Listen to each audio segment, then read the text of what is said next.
Dans cette vidéo, nous allons essayer de montrer que pour tout x, y élément de R, valeur absolue de x plus y inférieur ou égal à valeur absolue de x plus valeur absolue ici de y. Pour cela, je vais vous montrer une technique facile. On appelle déjà ça c'est le théorème, c'est l'inégalité triangulaire. On appelle aussi le théorème de l'inégalité de Minkowski.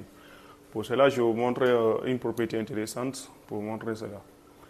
On va dire ici pour tout élément ici x appartenant ici à R, retenez que x est toujours inférieur ou égal à la valeur absolue de x.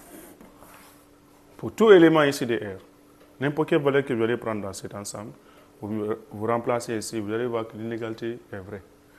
Vous prenez aussi pour tout élément d'y. Y est inférieur ou égal à la valeur absolue de y. Vous faites la somme en membre. En faisant ici la somme, x plus y soit inférieur à valeur absolue de x plus valeur absolue de y.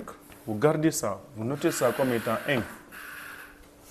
Vous prenez aussi, deuxième point, vous prenez pour tout élément ici de R, valeur absolue moins x est inférieur ou égal à valeur absolue de x. Vous prenez pour tout y appartenant ici à R, moins y est inférieur ou égal à valeur absolue de y. Vous faites la somme aussi même en membre. En mettant la somme en membre, on aura moins x moins y. Mais là, je vais essayer de mettre en évidence le ci moins.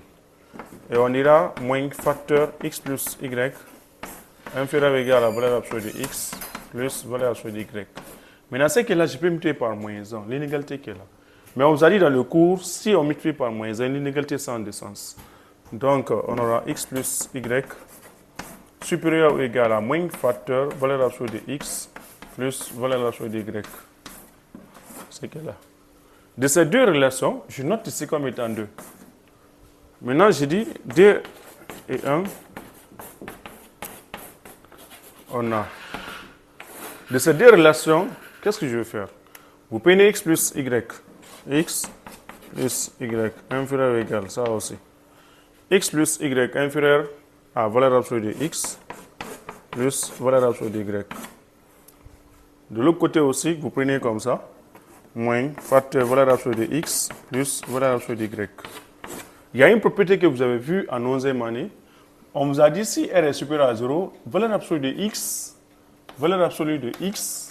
inférieur ou égal à R. Si x est supérieur à 0, R est supérieur à 0, j'allais dire. Ça, c'est équivaut à dire que moins R est inférieur ou égal à x, inférieur ou égal à R.